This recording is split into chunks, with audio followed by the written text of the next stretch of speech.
Hello, everyone, and welcome to the new episode of Entrepreneurship Lab. And we're welcoming you again, where we do the podcast where we help you grow and scale your business. Today, with us, we have a serial entrepreneur, Alfredo Mathew, with us in the episode. And we're going to talk about interesting topic. We're going to talk about business incubation, capital access. How can you grow and scale your business? Because Alfredo has helped so many entrepreneurs over the years. He's a co-founder of ESO Ventures. He supports so many businesses through his program, but I will let him share his story and everything he is doing. So, Alfredo, welcome to the show and thank you for being here. Thank you, Navina. It's great to be here. Great to be with so many entrepreneurs. Entrepreneurship is a wonderful journey. It's not for everyone.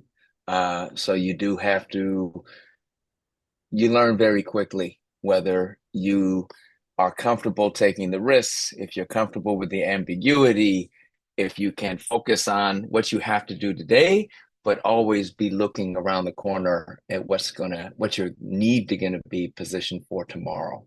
So I love entrepreneurship. I love the journey, Yeah, but it is hard. absolutely. So we are here to learn such a huge experience, and you're gonna tell us a bit later what are you guys doing in your companies. But I would like to hear your story, how you started, how you get into entrepreneurship yourself. Sure. Well, my parents were not entrepreneurs. I did not grow up thinking that I was going to pursue this. I was an educator. My parents were educators. I love education. I was a public teacher in New York City and in California. And over my years of teaching, I recognized that all of my young people needed to make money and they wanted to make money, right? The United States is a country where it's basically a giant business, right? That's what the United States, if you are not into prosperity, this is not the right place for you because it is a very competitive place and it really is a business. But most people don't know about business. Most people don't know about finance. Most people don't know about wealth building. Wealth building is really done by like the top 10% of Americans. And obviously, right, the higher you go up, the more successful and the larger people's companies are and portfolios are. I said, I want to crack that nut. I want to understand how you build wealth. I want to understand how you can be successful in business. And I was 40 years old. I did not have a background in entrepreneurship, but I was in the Bay Area. I was teaching in Oakland, and I knew that Silicon Valley was right around the corner. And so I got a job teaching entrepreneurship in youth entrepreneurship, connecting young people to Silicon Valley companies. And that experience opened my eyes. I started connecting young people to PayPal and Salesforce and all of these accelerators and design challenges. And I just really I drank the Kool-Aid of disruption and of exponential thinking. You combine a New Yorker who's already very fast-paced, very ambitious, very driven with that entrepreneurial Silicon Valley exponential thinking, you've got something really special. But I'm also just not approaching this from a strictly business lens. I'm a New Yorker who is the son of immigrants, who is really about upward mobility and economic mobility and access. And then in the Bay Area in Oakland, there's a real focus on community economics. How do you just not win, but how do you ensure that the community wins with you? So that's what I combine in my entrepreneurial journey. It is New York ambition. I can talk to anyone. I'm not afraid of anything, right? I know rats this big, um, Yeah. but also Silicon Valley, like it's not traditional thinking. You got to think outside the box. You got to like be free. Like if you're not thinking big enough, no one's going to pay any attention to you. But you combine that with a social conscience. You combine that with actual values that care about people and communities. And so that's how I got into entrepreneurship. And that's like, I'm not changing. You need business, you need capital, but you also need community. You need profit, but you also need purpose. I love that, and connecting those. It's, I think, really the real fulfillment that comes from building a business, because many entrepreneurs are, of course, we want the profit, we want the money, the lifestyle, but if there is no purpose, like you said, behind it, it can feel very empty and lonely, and you even at some point want to quit, or you're like, what am I doing? So tell us a little bit more about your company. What are you guys doing? I know you're supporting so many businesses, so many young people. So can you tell us, where are you now? What projects are you doing? What are you working on? And yeah, because what I read was absolutely amazing. Cool. So I've been, I left employment, I guess, 6 years ago. I've been a serial entrepreneur. I've started a number of companies.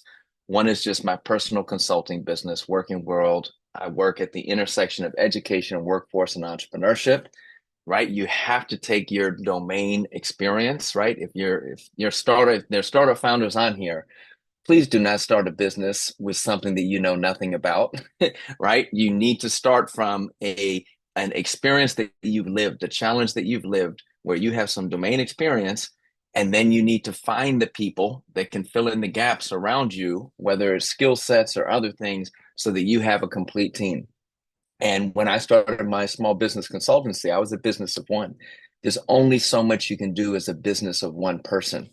And I quickly found a project in Oakland to activate the MacArthur Corridor, which I knew I could not do by myself.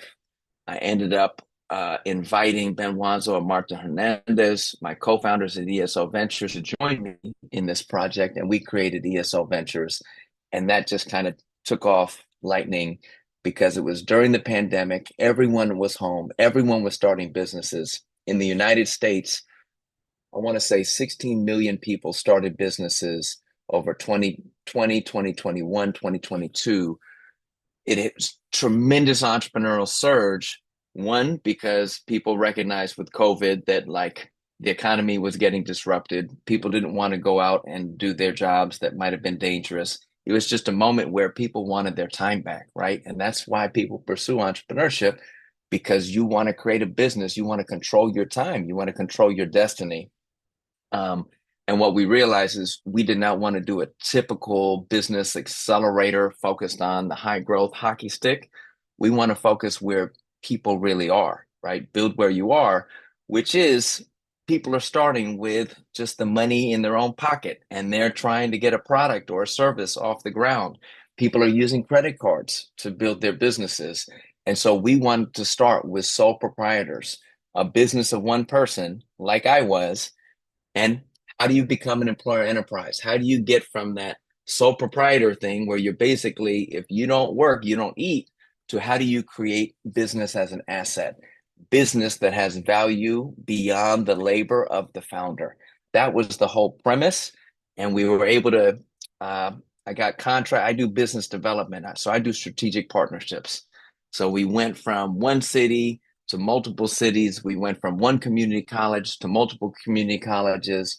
We got funding from the state of California. We wrote legislation.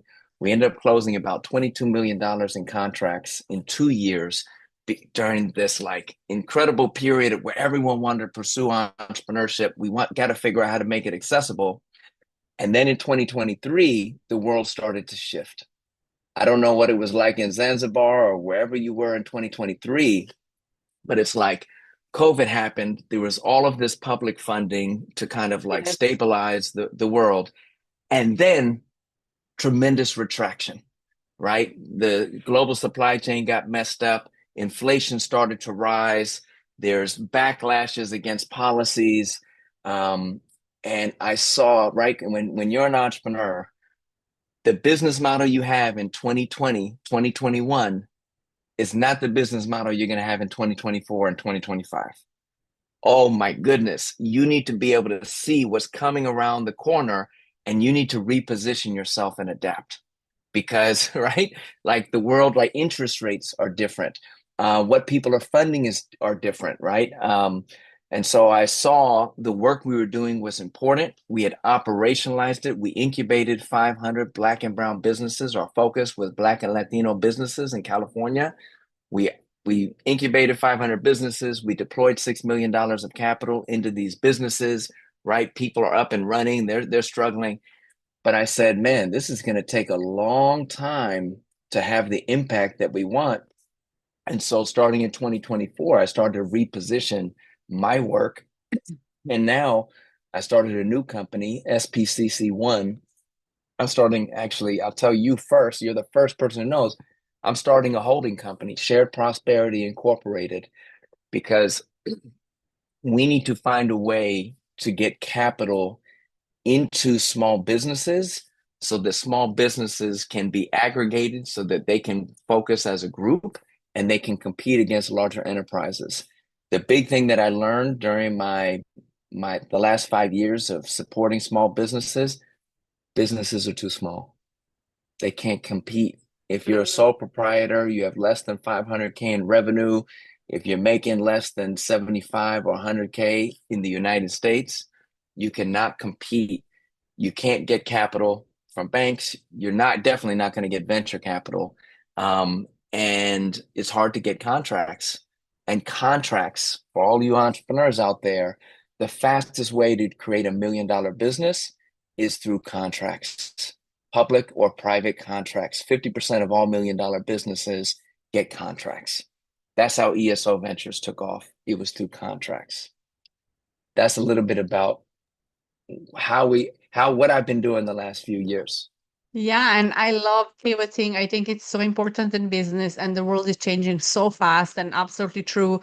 COVID time, after COVID, I was in Dubai at the time, and I saw a huge shift in my business, how I have to change, and how companies I was working and consulting, right, we also have to shift, and we have to be on our toes, and I think it's so, so important.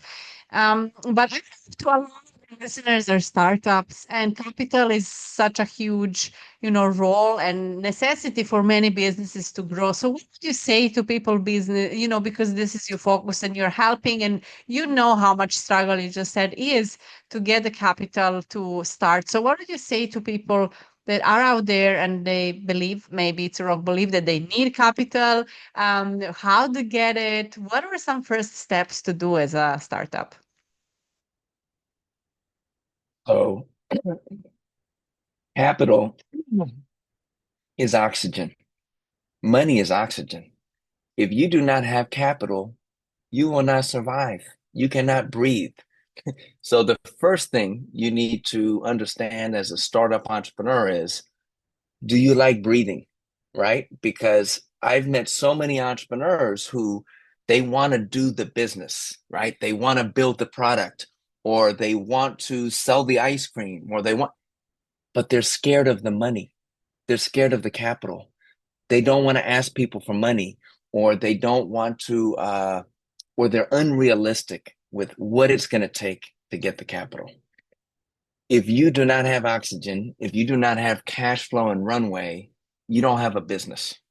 So a lot of people play in entrepreneurship. A lot of people like to, but if you are not understanding that, like, your number one first thing, the only thing really, you have to breathe. So you have to focus on revenue, and there's more than one way to get revenue.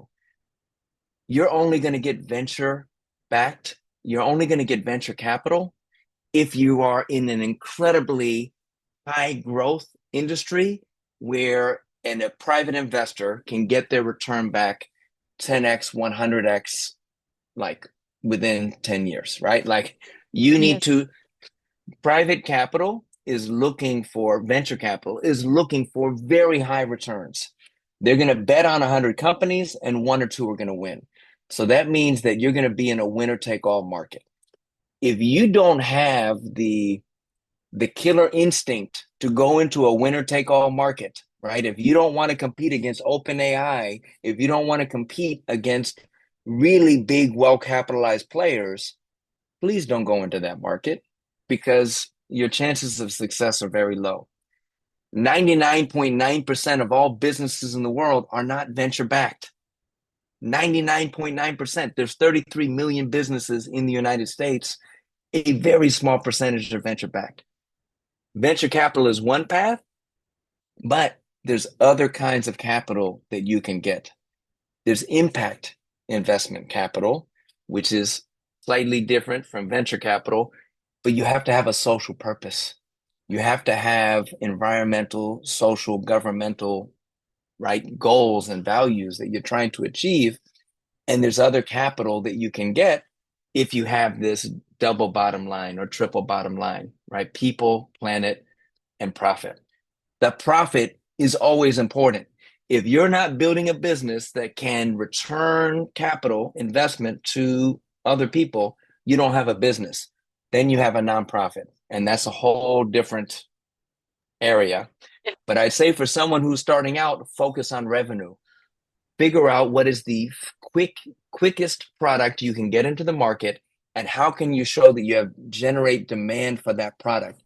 People will pay in advance for a product if they really want it. Start generating revenue as quickly as possible. The more revenue you can generate, the better terms you're going to get on your investment. And you cannot get debt investment without revenue. Debt investment, right? So there's like venture capital, there's social impact capital, there's debt capital, and there's all kinds of debt capital. There's debt capital that you can get for very low interest. There's, right, bank capital, lending capital, but all of that you're going to have to repay. Some of it is forgivable, like forgivable grants, but most of it you have to repay. And so you have to have a business that you know that you can return. It's got to be hit profitability.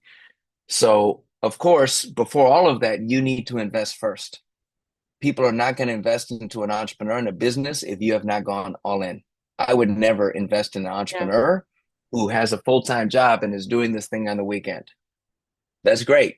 Keep it as a hobby. When you're serious, you're going full-time, you're working on it.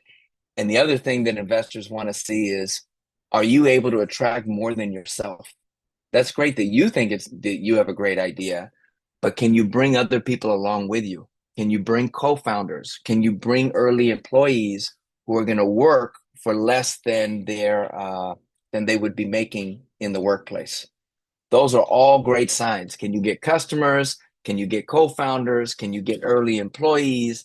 Can you, right? Those are all great signs that you have traction, that you're able to make progress. And if you can make progress with just a little bit of resources, I want to give you some more resources and see what you can do with more resources. Wow, these tips are super helpful. I love it. And I'm sure listeners will also use them for building their business. So, Alfredo, I want to ask you what did you see happening with entrepreneurs? What mistakes are they making when they're trying to raise capital or get capital? Like, what is something you would say don't do when it comes to this part of entrepreneurship? Number one, don't give up too much equity too early. Like that's super important. Everyone needs capital in the beginning. I'm advising a startup right now who very clear, do not give up more than 20% of your cap table. If you give up more than 20% of your cap table, you are going to be working for investors because every time that you raise money, you dilute your ownership stake. So in the beginning, right, let's say you set the value of your company at $2 million, right? That's your company and you raise $100,000. That's 5% of your company.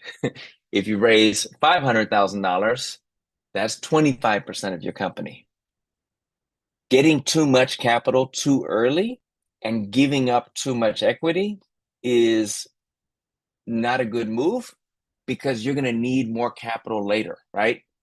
At the beginning is when your company is the least value because you haven't proven anything. It's conceptual. You might have a great team. You have mock-ups of what you're looking to do. You have some early interest, a letter of intent, but you don't have an actual like recurable revenue model. So in the beginning, it's not as valuable. Try and raise as little money as possible from outside investors in the beginning. Try and raise money. Try and put your own money in first. Try and put friends and family money in. Go after competitions.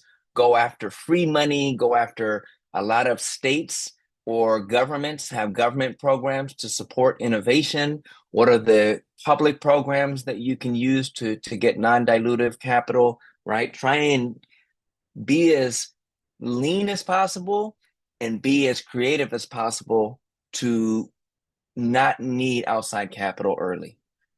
Once you actually have a product in the market, once you have some customers, once you have some traction, that is a good time to get capital because your product is validated, right? Product market fit is so important. Once you have a validated product and you actually need capital to grow, that's a good time to get capital Yeah. because you can put that money to use productively and you're gonna, right, increase the value of your company. And all of you and all of your early investors, like your team, like everyone should get a part of that upside. So number one thing, don't take capital too early. I'll just say the other huge problem is do not fudge your books, have your finances in order. No one believes your pro formas. No one believes your hockey stick growth. Like if you haven't sold anything and you're projecting this like incredible user, like it's ridiculous. Like don't even worry about 5 and 10 year projections when you don't have anything yet. Like focus on getting your product into the market, focus on getting those early customers, stay lean. Once you actually have revenue, then you can start projecting. I love this. Yes, and absolutely true. And the numbers don't lie. And every investor, that's so important to know as an entrepreneur is, it's not your dreams and ideas. You have to show something on paper. You have to show actual number and some proof because people will put money when they see some proof. So, Alfredo, when you started building a business yourself, I love to ask this question to all my guests. What is one thing you wish you maybe knew earlier about building a business? Maybe some aha moment for you that help you maybe scale faster. What is something that maybe you wish, hey, I wish somebody told me this, because I believe that advice will help so many people that are listening.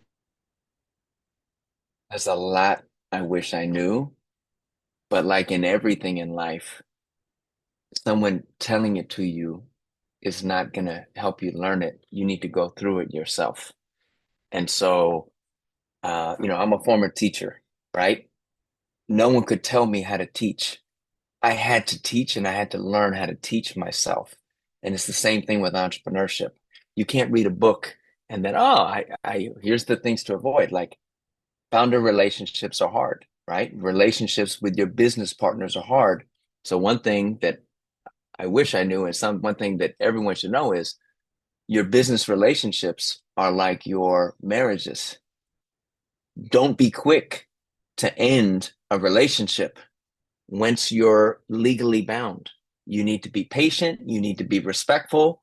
When you do exit the right way, exit legally, exit, like make sure that you're not exiting and going down, you're exiting and going up, right? The transitions in business are so important.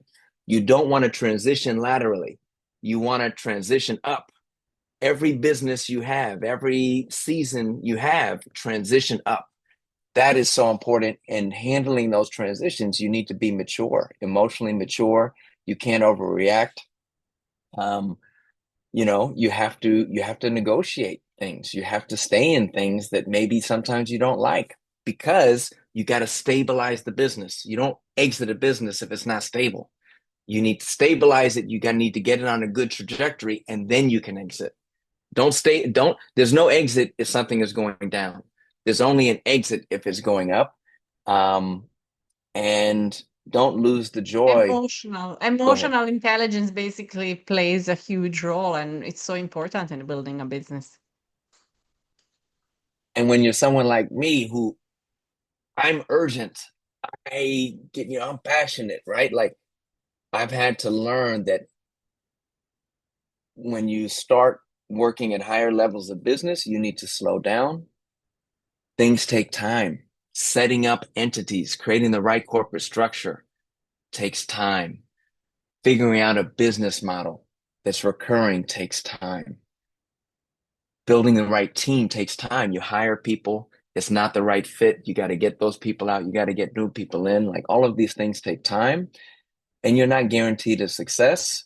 So you better learn from every mistake you make. I love this. Well, thank you, Alfredo. This was so helpful. So many golden nuggets, like they say, so many tips in this episode and conversation with you. So thank you for being here today and taking your time. Navina, it was a pleasure. Where are most of your startup entrepreneurs? Are they all over the world, or They're all where's over the the audience? world. We have a lot in Europe, a lot of Middle East. When I started building this podcast, a lot of listeners are in Dubai, Middle East. We have a lot of listeners in the States as well. So yeah, we're quite international. Well, I love that because entrepreneurship is global. Like everyone has access to entrepreneurship. The world needs people who just want to solve problems and want to create value. So I love that. Yes, thank you again for being here. And I want to thank all the listeners for, of course, supporting as always, listening. We are here bringing in new guests every week to help you scale and grow your business. And make sure to subscribe if you haven't already, download the episodes, give us some likes and hearts. And as always, I say share this with at least one more entrepreneur that will benefit from it. Thank you for listening, and I see you in the next episode.